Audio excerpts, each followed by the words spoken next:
तो चलिए आज बात करते हैं आत्मविश्वास की, लेकिन एक अलग नजरिए से।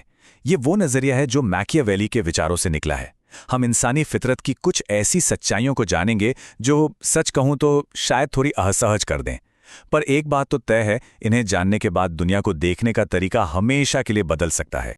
हाँ, ये सिर्फ एक वाक्य नहीं है, ये एक तरह की चेतावनी है। क्योंकि ये जो बातें हम करने वाले हैं, इन्हें जानने के बाद कोई भी पहले जैसा नहीं रह पाता। इससे किसी का व्यक्तित्व नहीं बदलता, नहीं बदलता है तो वो भोलापन, वो मासूमियत जिससे हम दुनिया को देखते आए हैं, वो खत्म हो जाता है। तो तैयार हैं सफर के लिए? देखिए, ये कोई कॉन्फिडेंस बढ़ाने के 5 टिप्स वाली लिस्ट नहीं है। नहीं, बिल्कुल नहीं। ये सोच में एक बहुत ही गहरे बदलाव की बात है। एक ऐसा सफर जो भोलेपन से शुरू होकर उस जागरूकता पर खत्म होता है जहां दुनिया की असलियत साफ साफ दिखने लगती है। हाँ, पर इस समझ को पाने की एक कीमत चुकानी पड़ती है। क्या? शायद कुछ रातों की नींद, वो भोलापन वाला भरोसा, और शायद मन का थोड़ा सुकून भी। लेकिन बदले में जो मिलता है वो है क्लैरिटी, यानी कि स्पष्टता। और इतिहास गवाह है, जिन लोगों के पास ये क्लैरिटी होती है ना, उन्हें कमजोर समझने की भूल कोई नहीं करता। तो चलिए अब सीधे मुद्दे पर आते हैं। हम उन बातों पर, उन सामाजिक मान्यताओं पर सवाल उठाएंगे जो हमें बचपन से सिखाई जाती हैं, और इंसानी फितरत की उस सच्चाई को सामने लाएंगे जिसे समझने में सच कहूं तो कई लोग अपनी पूरी जिंदगी लगा देते हैं। हम सब क्या सोचते हैं? यही ना कि वफादारी एक पक्की, हमेशा रहने वाली भावना है। लेकिन मैकियावेली की दुनिया में हकीकत कुछ और ही है। देखिए, लोग किसी इंसान के प्रति वफादार नहीं होते, वो वफादार होते हैं उस फायदे के प्रति जो उन्हें उस इंसान से मिलता है। और जिस दिन वो फायदा मिलना बंद, उसी दिन वफादारी भी खत्म। अच्छा, हमें हमेशा यही सिखाया जाता है कि दयालु रहो, सबके लिए हमेशा मौजूद रहो तो सम्मान मिलेगा, है ना? लेकिन सच तो ये है कि सम्मान कमाया नहीं जाता, उसे हासिल किया जाता है। लोग अक्सर उस इंसान की इज्जत करते हैं जिसकी गैर मौजूदगी से उन्हें फर्क पड़ता हो, ना कि उसकी जो हर वक्त उनके लिए हाजिर रहे। अब आते हैं मैकियावेली के सबसे विवादास्पद विचारों में से एक पर। और हाँ, ये सुनने में थोड़ा कठोर लग सकता है, लेकिन इसके पीछे की सच्चाई बहुत गहरी है। देखिए, प्यार अक्सर पल भर की भावनाओं पर टिका होता है, आता है, जाता है। लेकिन डर एक बहुत गहरी और स्थायी छाप छोड़ता है। अब देखिए, यहां डर का मतलब मारपीट या धमकी बिल्कुल भी नहीं है। नहीं, यहां डर का मतलब है परिणामों की स्पष्टता, क्लैरिटी ऑफ कॉन्सिक्वेंसेस। मतलब जब लोगों को यह साफ साफ पता होता है कि किसी की हदों को पार करने का एक नतीजा होगा, तो वो खुद ब खुद उन हदों का सम्मान करने लगते हैं। तो हमने इंसानी फितरत की इन गहरी सच्चाइयों को तो समझ लिया। अब सवाल ये उठता है कि बाहरी दुनिया में इसका इस्तेमाल कैसे होता है। तो चलिए अब बात करते हैं धारणा की, यानी परसेप्शन की, और इमेज बनाने के इस पूरे खेल की। देखिए, एक कड़वी सच्चाई ये है कि लोग हमारी अंदर की दुनिया को नहीं देखते, वो देखते हैं हमारी बाहरी छवि को।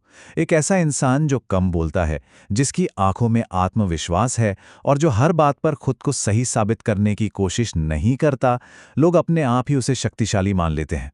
अपने आप। असलियत क्या है?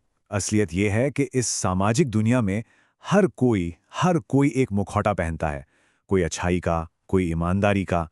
तो यहां कामयाबी का राज हर वक्त 100% पारदर्शी होना नहीं है, नहीं, बल्कि ये समझना है कि कब कौन सा मुखौटा पहनना है और कब उसे उतारना है। और यहीं पर आता है सबसे बड़ा, सबसे शक्तिशाली हथियार, अनप्रेडिक्टेबिलिटी, यानी अप्रत्याशितता। मैकियावेली का मानना था कि जिस इंसान के अगले कदम का अंदाजा आसानी से लगाया जा सके, वो कभी ताकतवर नहीं बन सकता। जब लोगों को पता ही नहीं होगा कि आपका अगला मूव क्या है, तो वो आपको कंट्रोल करने की कोशिश भी कैसे करेंगे। चलिए अब इस खेल में थोड़ा और गहरा उतरते हैं। बात करते हैं शक्ति की और भावनाओं की।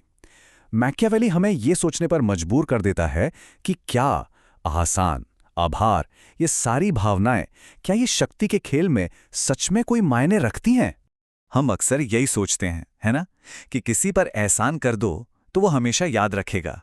लेकिन सच तो ये है कि आभार, ग्रैटिट्यूड, ये एक पल भर की भावना है, आज है, कल नहीं। जबकि शक्ति, पावर, वो भविष्य में भी सहयोग की गारंटी देती है। लोग किया हुआ एहसान भूल सकते हैं, लेकिन किसी की हैसियत, उसकी पोजीशन, उसे नहीं भूलते। मैकियावेली का तर्क बहुत सीधा है। उनका मानना था कि जरूरत से ज्यादा भावनाएं फैसले लेने की ताकत को कमजोर करती हैं। क्यों?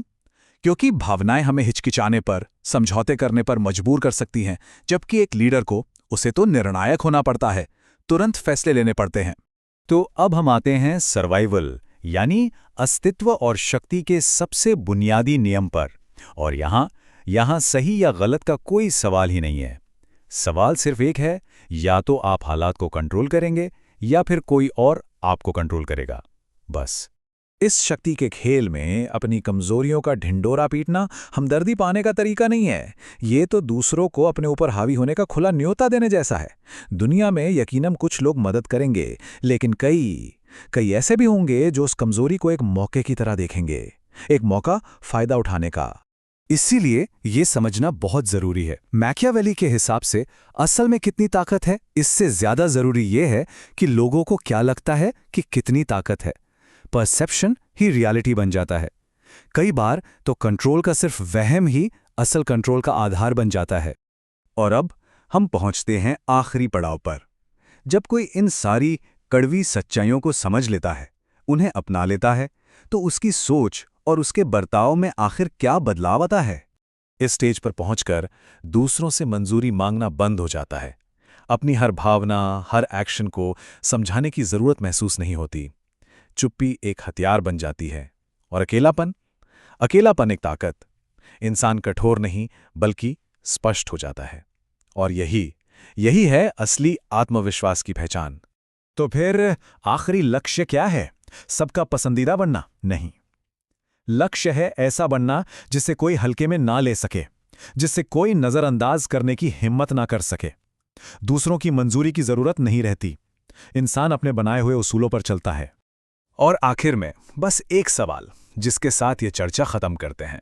क्या अकेलापन शक्ति पाने की कीमत है, या फिर ये इस बात का सबूत है कि शक्ति हासिल हो चुकी है? इस पर सोचिएगा जरूर।